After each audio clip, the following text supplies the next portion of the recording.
Hey, good morning, good morning. How are y'all? How are y'all, YouTube fam? How y'all doing? Listen, this is gonna be a little bit different today and everything like that. Um, I want to talk to y'all a little bit about grief. But before I talk about grief, listen, if this is your first time tuning into my YouTube channel, my name is Candace E. Brown. I am a certified life coach and motivational speaker. I'm also an author as well as a podcaster. I am also owner and CEO of Sister and Sister Coaching.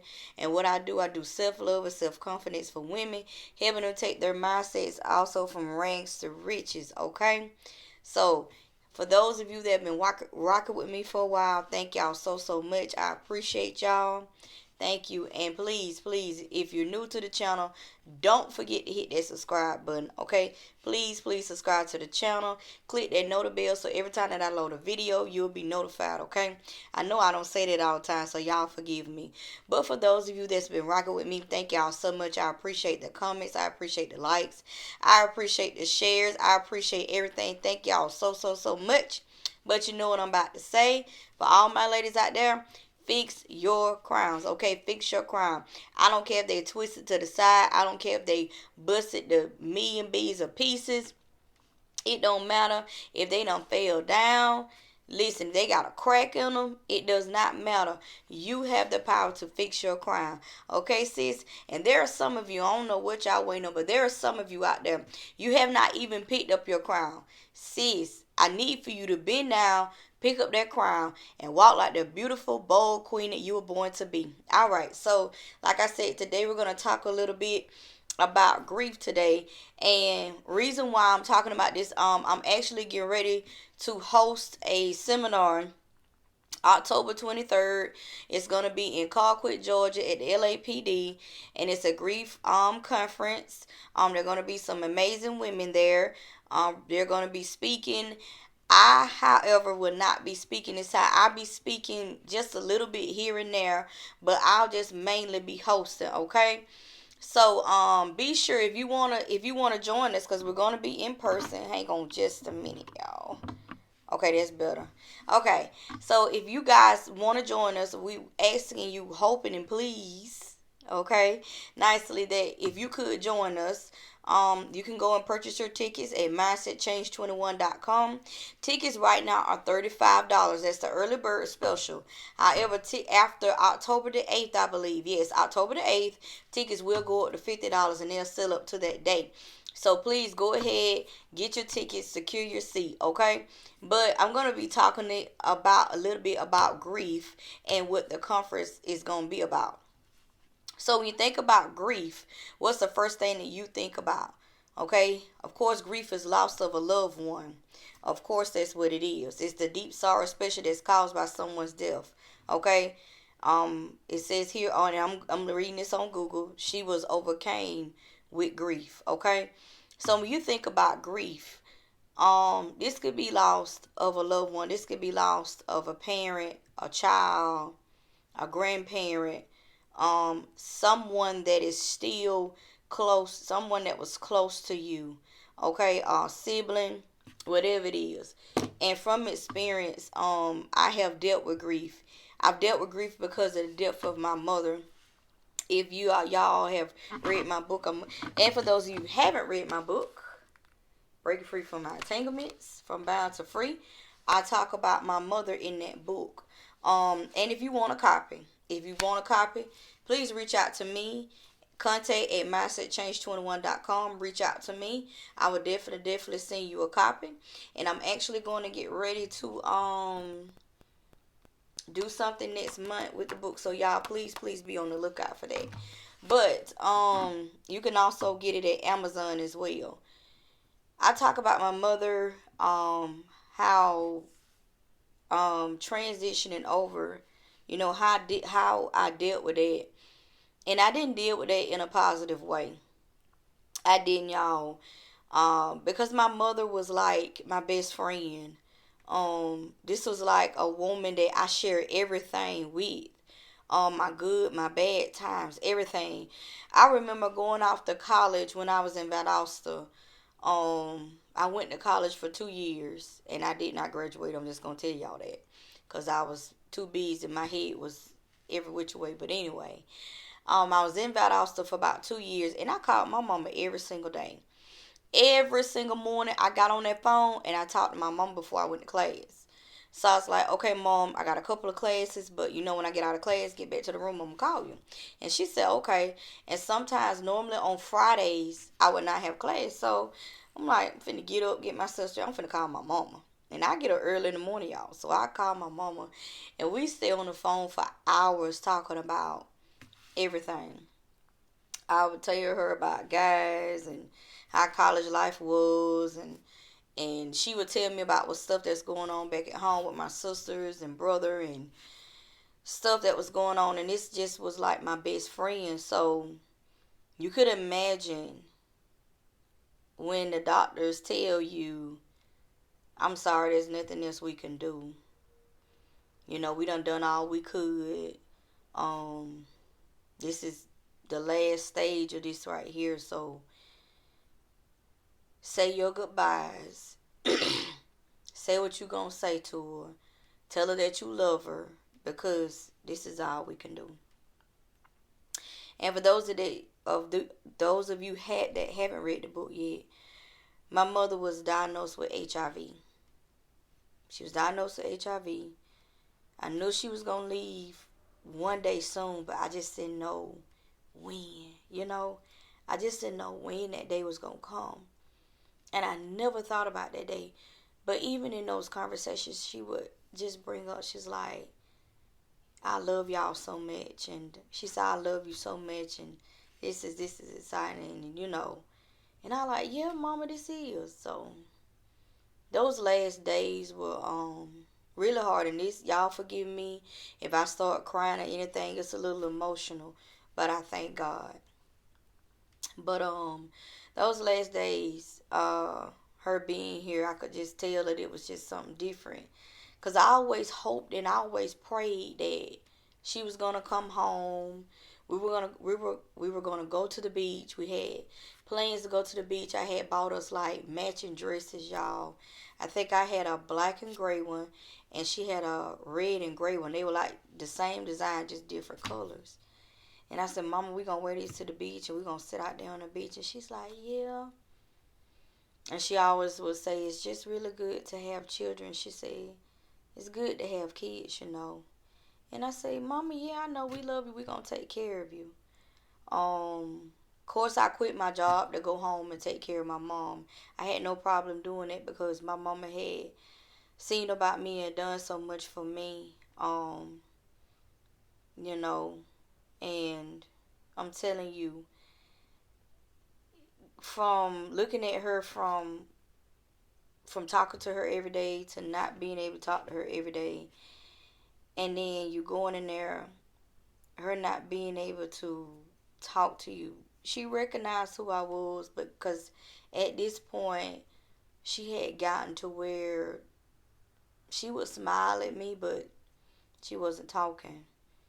And then I go back in there to where she wasn't smiling, she was doing nothing, she was just laying there like a vegetable. And I will never forget, y'all. I was getting me something to eat at Pizza Hut. I just checked on her that day, and y'all, Thomasville, Georgia became my second home. I lived there literally. I was there every day, and my family would tell me that you gotta get some rest. I'm like, how can I rest? I mean, I have my child, but my mama laying up here in the bed, and I need to be with her. So I was right there. I barely left her side. Meanwhile, my grandmother was sick. My grandma had congestion heart failure, and I didn't get a chance to go see my grandmama because I was so busy in Thomasville seeing about my own mama. So I would call my aunts and everything and ask them how grandma doing. They be about the same, and so it's just a hard time for me and my family. Here we are with these two amazing women, and it's like, Lord, we got hit double with this because I loved my grandma. I loved her so much. She had me spoiled, but I loved her so much. But I wasn't able to get to see her because I had to be with my own mama. Like, they were in the hospital at the same time. So me and my aunts would communicate back and forth. They stayed in Dothan. I stayed in Thomasville. Um, and I won't never forget that call when they called and told my aunt. They told my aunt that my grandma had died, but she had not told us yet. In fact, the insurance man, how I found out the insurance man calling, went to talking. I'm like, my grandma dead? He's like, yes, ma'am. You didn't know? I'm like, no. So I didn't fuss or anything. I was upset about that, but then I kind of felt like my mama doesn't have long. So in the middle of all the funeral arrangements and stuff, I did go see my mom. But I will never forget that phone call that I got that night. I was at Pizza Hut. I was getting me something to eat. Nurse called me, said, "Hey, um, mom heart rate has dropped to 50.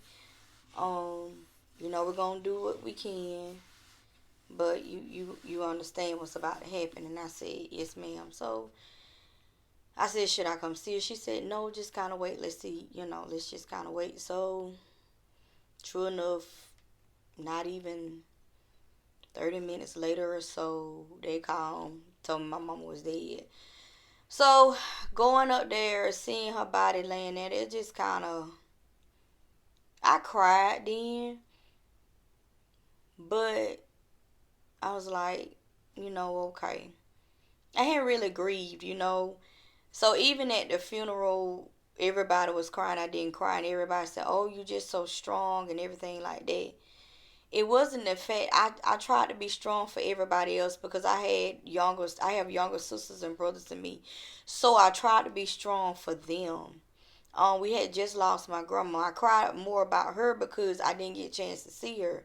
Now my mom, I spent just about every day with her, even in the hospital. But my grieving stage didn't start till after the fact that my mama was gone, and I realized I couldn't call her anymore.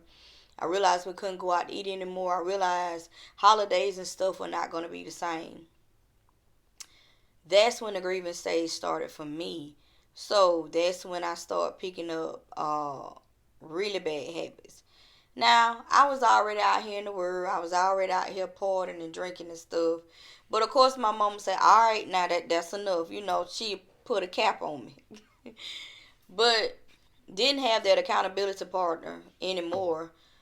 So that's when stuff went to down spiral for me because I didn't have her anymore. I didn't have my best friend anymore. So now I was out here looking for my mom, looking for my best friend. And I'm gonna tell you something. It's nothing like your mom, especially when that was your best friend. She was more than a mother to me. So as I tell people all the time, when my mom died, half of me died with her. Half stayed here and half left me. So that's why my life just went in a spiral. And it was just, I lived a richest life. Okay, it had got super riches. Okay, my drinking increased tremendously. Now I was doing cute girl stuff. By this time, I was a full blown alcoholic. I'm just gonna be honest. I'm just gonna tell the truth. I had became a full blown alcoholic. I drunk every day. I ain't miss a day drinking. Like I told y'all, it's no lie.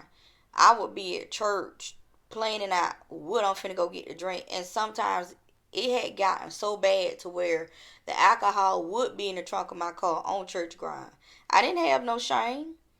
I didn't have no shame. I go in there and get my praise on and stuff, but I didn't have no shame. I was finna get drunk. And I be done drunk all night, Saturday night now. Be going to church drunk. And I knew these folk knew I was drunk. But anyway, um, I did that. This where the multiple partners came from. Out here looking for something that's just could not be found. It could not be found. Um, out here with the multiple partners, I was married and still was broken. That taught me a lesson that you have to deal with You have to let God deal with you. Can't no man heal you. Can't no child heal you. Can't no thing heal you. I don't care if you become a billionaire. If you don't let God deal with you and come in and heal your heart, I don't care how much money you gonna have. It's not gonna make you happy. In my opinion, the only thing you gonna do is go out and do what you go. Your drinking gonna increase, cause that's what happened to me. I wasn't a billionaire, but I'm gonna tell you something. I had some money and I blew through it. My drinking increased. My spending habit increased. I was out here doing this and doing that. I had no business. Now I was not a person that wanted to try drugs and wanted to smoke because I love my teeth. But the alcohol, it was no better than me being a crackhead. Okay, I couldn't talk about the crackheads. Okay, because I was an alcoholic. They was crackheads, but I was an alcoholic. Okay, I ain't want no crack, but you better believe I want that liquor. I would drink before I eat. I eat a little meal, but I want that alcohol more than I wanted that meal. I knew I would have to eat. I'd say, okay, I'm gonna eat, but you bet. Where's my drink? Okay, this was every single day. Um, and all through that, I had a failed marriage. And I cannot put everything on my ex-husband. I have to take responsibility for the stuff that I did do. But when I look at everything down the line, even with the point with my daughter's dad, even with that, I can't blame everything solely on him. I have to take responsibility for my part and my actions as well. Even when I was in relationships with people, it was like I'm still out here searching for something else. There's something missing. I want somebody to heal me. I want somebody to take this pain away. I want somebody to feel what I feel. Don't nobody understand me. Can't nobody feel me. I lost my mama and you can't bring her back. And for a long time, I was angry with God. I was one of those that was angry with God. I'm like, here I am. I prayed, God. I cried to you. I prayed and cried again. And I begged you to keep my mama here. I begged you. And you still took her away from here. Now, I understand that she had HIV. But look at these other people walking around here with HIV. You don't even know it if they say it. I said, I know there was a way that you could have heard her. I know there's a way you could have did this and you could have did that. And you took my mom away from me. So why should why do I gotta hold on to God? I'm finna get out here and do my own thing. That's basically what I was saying. I'm finna do this thing on my own. Because God couldn't save my mama. I'm finna just be out here doing my own thing. He ain't save my mama. My grandma dead. He ain't save her. So I'm finna get out here and just do my own thing. I got this. I got me. I get up and go to work every day. I make my own money. I can do this. I can take care of myself. I could do that. Not knowing the plan that God had for me. Not knowing what he had planned for me. And I was out here in the world and he let me went out there. But even though I did all of that, he still kept me. Even though I rejected him so many times, he still protected me. Even though I told him, oh God, I'm going to do right this time. I lied to him so many times. It's ridiculous. I lied to God so many times. Guess what he did? He still answered my prayer. He still kept me. Even after all of that, he still kept me.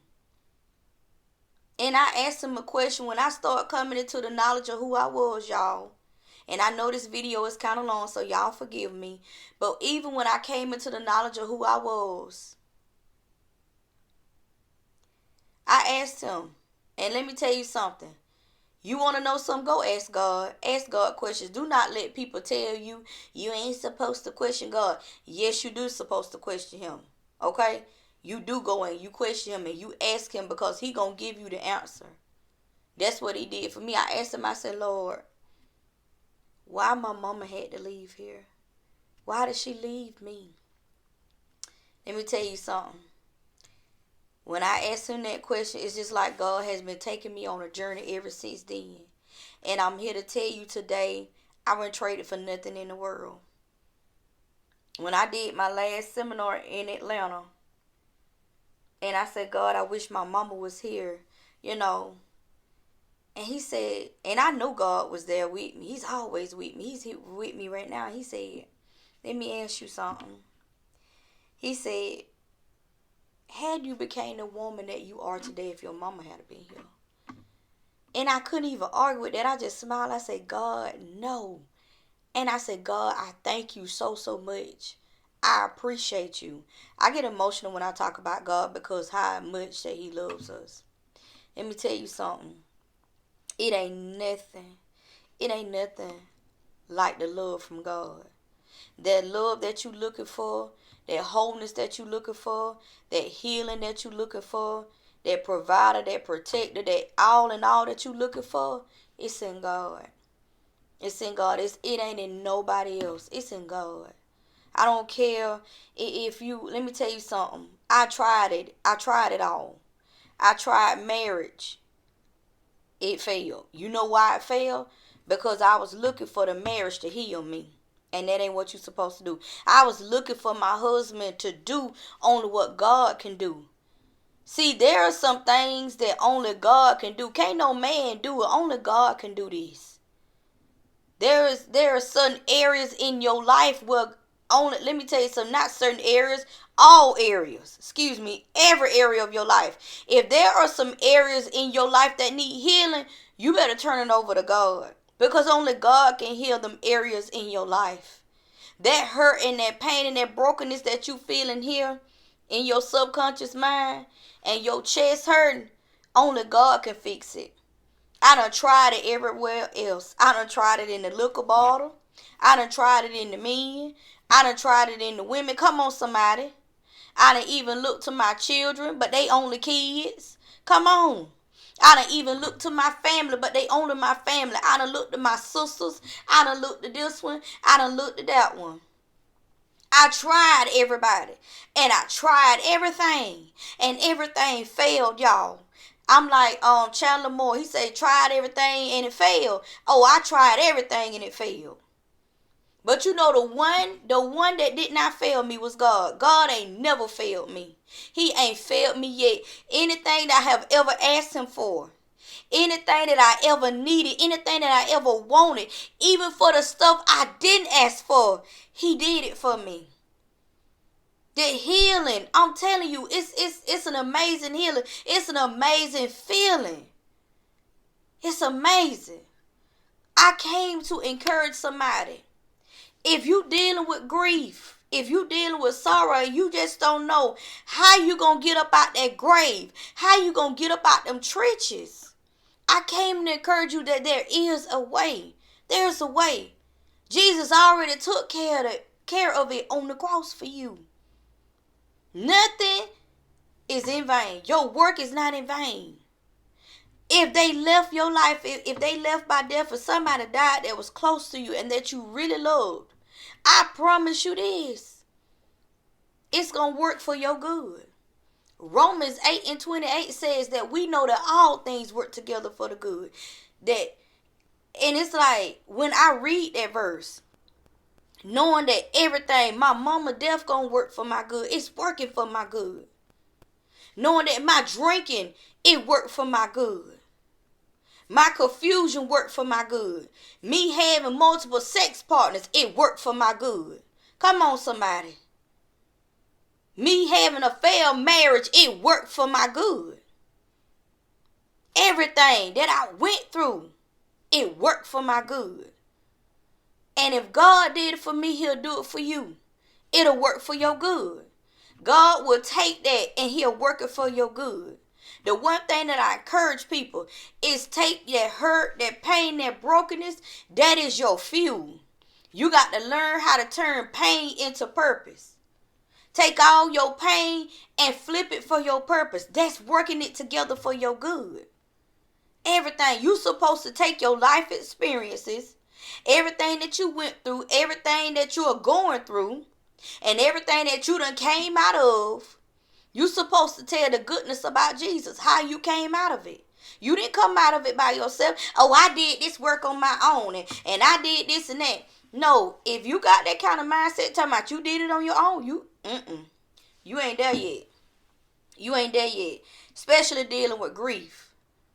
I don't care what nobody say. A lot of people say, well, I'm over it and I got over it by myself and I did this and that. No, you ain't got over that by yourself. That was God. You can't tell me something that I'm living. That I'm a living witness of. This ain't something somebody told me. This is something I'm living.